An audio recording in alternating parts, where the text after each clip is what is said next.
तो आप देख रहे हैं डोलप मालेगांव न्यूज़। चैनल को लाइक करें, सब्सक्राइब करें, वीडियो को ज़्यादा से ज़्यादा शेयर करें।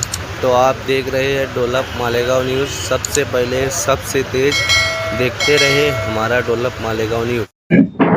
आज माइनॉरिटी डिफेंस कमेटी की जायज़ा कमेटी की मीटिंग हुई। एसआईटी की जो कार्रवाई चल रही है उसका पूरा जायज़ा लिया गया और अभी मुझसे पहले आप लोगों को मुस्तकीम डिग्रेटी साहब और एडवोकेट तौसीफ साहब ने तफसील बताई।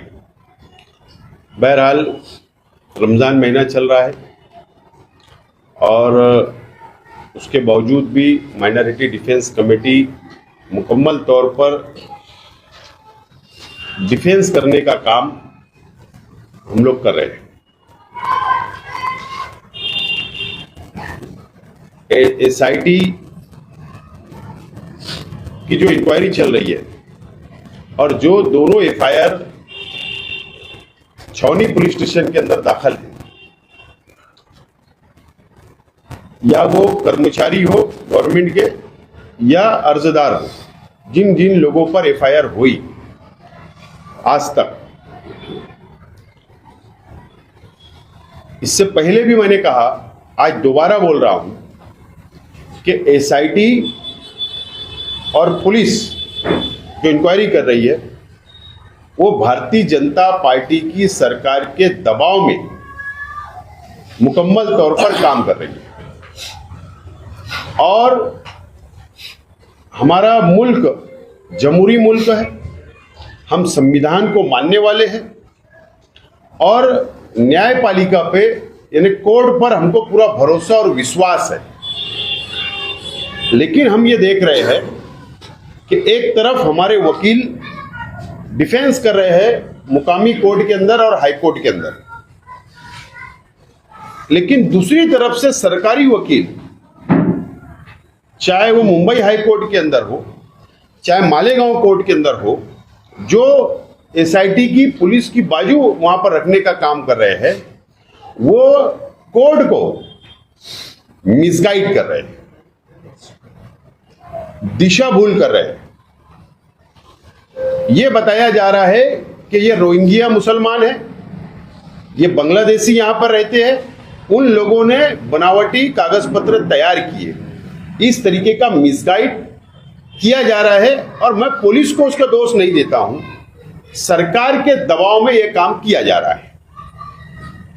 और नहीं तो मेरा आज भी महाराष्ट्र सरकार को और एसआईटी को, हमारा माइनॉरिटी डिफेंस कमेटी के तमाम ही जिम्मेदारान का ये चैलेंज है कि आप एक बता दो, एक क्या यहां पर बांग्लादेशी मिला, रोहिंग्या मिला, या कोई एक सबूत मिला, एक सबूत बता दो, एक कागज का टुकड़ा बता दो कि बांग्लादेशी का ये सबूत हमको मिला।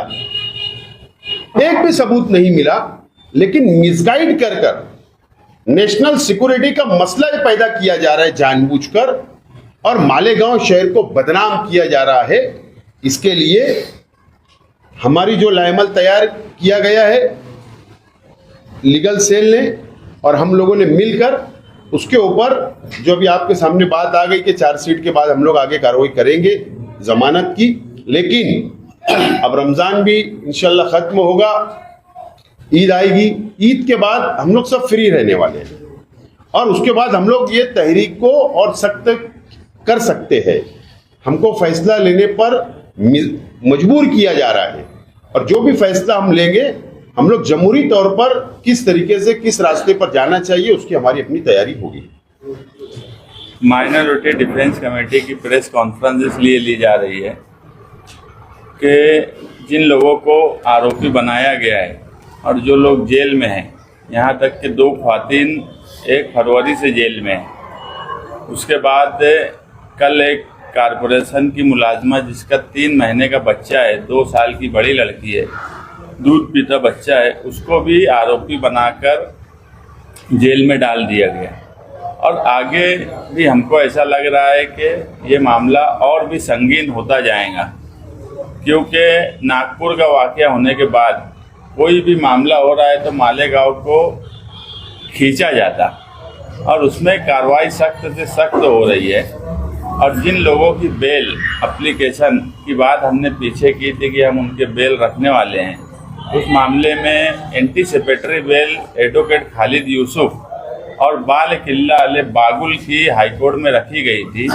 जो हाईकोर्ट की फाइंडिंग आई उस पर एडवोकेट तौसीफ वकील आपको बताएंगे, मगर हालात ऐसे नहीं दिख रहे हैं कि किसी की बेल ईद से पहले मुमकिन है। इसलिए जो भी लोग बंद हैं, हम उन लोगों को पर्सनली भी बोले हैं कि वो ईद के त्यौहार सबसे बड़ा त्यौहार है मुसलमानों का, तो जेल में अपने रिश्तेदार जिनके जो भी लोग हैं उनके कपड़े और दूसरे इंतजामात जो है वो उनके कर दें। और 31 जनवरी को पहली एफआईआर हुई थी 40 नंबर की, फिर 16 फरवरी को दूसरी एफआईआर हुई थी। करीब करीब 40 लोग आरोपी हैं और 22 से 23 लोग अब तक जेल में बंद हैं। इन लोगों की बेल वकला के मशवरे से ऐसा तय हुआ है कि कहीं से हमको कोई मौका ऐसा नहीं दिखता कि चार्जशीट से पहले इनकी बेल हो पाएगी। 90 दिन में चार्जशीट फाइल होने वाली है। ईद के बाद करीब करीब महीना भर भी नहीं बचेगा।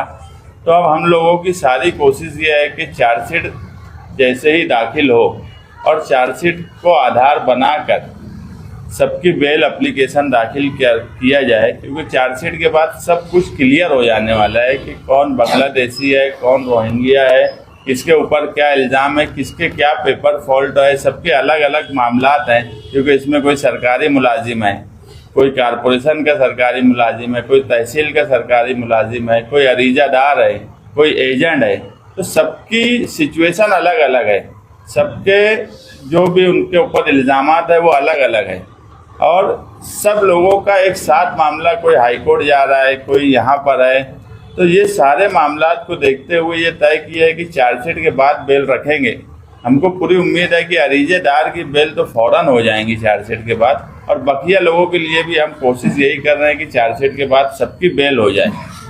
और जो हालात सबके सामने हैं वो आपको दिख रहा है, सेशन चल रहा है, मगर जिस तरीके से एक एमएलए की नुमाइंदगी सेशन में होना चाहिए थी, या जिस तरीके से उन्होंने बड़े लीडरान से मिलने की कोशिश उनकी होना चाहिए थी, वो कहीं से सेशन का आखिरी वक्त चल रहा है। अभी तक शहरियान को कहीं से भी नज़र नहीं आया कि एमएलए ने इतने संगीन मामले में, आज शहर का सबसे संगीन मामला जिसमें औरतें जेल में हैं, ऐसे मामले में भी उन्होंने कुछ नहीं किया।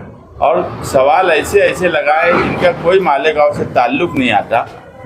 इसलिए हम यही कोशिश कर रहे हैं कि Malegaon defence committee, minority defence committee के किसी भी तरीके से जो जेल में बंद है उनके लिए राहत जल्द से जल्द हो जाए, और जो लोगों के ऊपर कार्रवाई होने वाली है ऐसा लगता है, उनकी हम किस तरीके से मदद कर सके, उस पर हमारी अभी प्रेस कॉन्फ्रेंस से पहले मीटिंग भी हुई।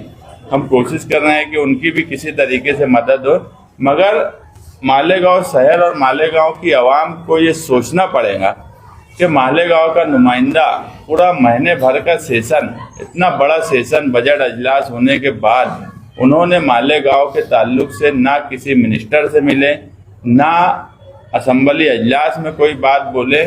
हमेशा की आदत की तरह निजी महफिलों में फेकम फाक करने की जो उनकी आदत है कि मेरी मुख्यमंत्री से बातचीत हो गई, अब किसी को जेल में नहीं डाला जाएगा, इस तरह की डींगे अपनी निजी महफिल में वो मारते रहे। कुछ मीडिया पत्रकारों को भी इस तरीके की बात बोले, जो कहीं ना कहीं शहरियान का मजाक उड़ाने जैसा है कि आप कोई कोशिश नहीं करते। ना ही इन्होंने कोर्ट में कोई कोशिश की, ना वकील के पास कोई कोशिश की, ना जो लोग बंद है उनसे मिलकर उनको कोई तसल्ली देने का काम किया। ऐसा नुमाइंदा मालेगांव शहर का तारीख में नहीं मिलेगा।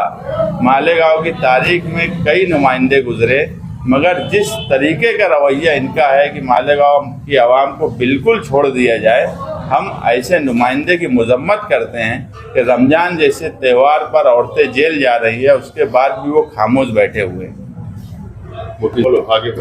बॉम्बे हाईकोर्ट में खालिद अख्तर मोहम्मद यूसुफ और निवृत्ति एकनाथ बागुल, जिनके एंटीसिपेटरी बेल एप्लीकेशन नंबर 562/2025 और 590/2025 था, ये दोनों की जमानत 10 मार्च 2025 को जस्टिस राजेश पाटिल की कोर्ट ने रिजेक्ट की है।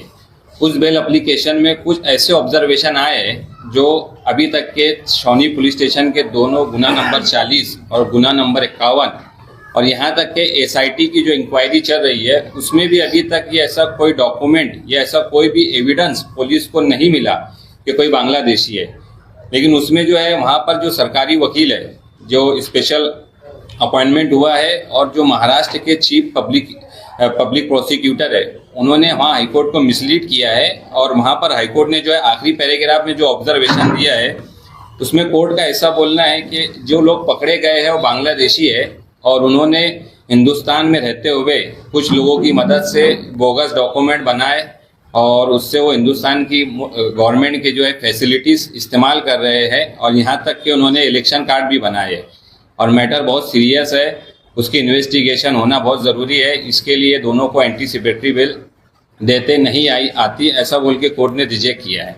और वहाँ पर अगर आप देखेंगे उस ऑर्डर में तो सरकारी वकील की तरफ से ये बताया गया है कि जो लोग अरेस्ट हुए हैं वो बांग्लादेशी है और उन्होंने यहाँ पर जो है लोग मैनेज करके चाहे पैसों के तौर पर या किसी भी तरीके से मैनेज किया और बोगस डॉक्यूमेंट बनाए हैं। इसके लिए अब हम यहाँ पर बेल किसी के दाखिल नहीं कर सकते क्योंकि हाईकोर्ट का जो ऑब्जर्वेशन रहता वो सेशन कोर्ट या जो सीजेएम कोर्ट है या जेएमएफसी कोर्ट है उस पर बाइंडिंग रहता है। अगर हम अभी चार्जशीट से पहले किसी की जमानत दाखिल करते तो हमारे पास सिर्फ एफआईआर और रिमांड रिपोर्ट रहती है। तो ये ऑब्जर्वेशन होने की वजह से मालेगांव सेशन कोर्ट में एकनाथ बागुल जो है बाले किल्ला वाले उनके दूसरा जो CR 51 नंबर उसमें एंटीसिपेटरी बेल सेशन कोर्ट ने रिजेक्ट किया है और सेशन कोर्ट ने भी ये हाईकोर्ट की जो फाइंडिंग थी उसको उसके अंदर ऑब्जर्व किया है। इसके लिए हम ये जो ऑर्डर को है हम सुप्रीम कोर्ट में चैलेंज कर रहे हैं और अभी हमारी मालूमात के मुताबिक जो निवृत्ति एकनाथ बागुल है उन्होंने एंटीसिपेटरी बेल जो है वो सुप्रीम कोर्ट में दाखिल कर दी है। और हम खालिद अख्तर मोहम्मद यूसुफ की तरफ से भी एक अरीजा सुप्रीम कोर्ट में बहुत जल्द दाखिल कर रहे हैं कि जो ऑब्जर्वेशन आया है हाईकोर्ट का वो ऑब्जर्वेशन जो है मिसलीड करके बताया गया है और अभी तक ऐसा कोई भी डॉक्यूमेंट मिला नहीं है। इसके लिए ये ऑब्जर्वेशन को डिलीट कर दिया जाए।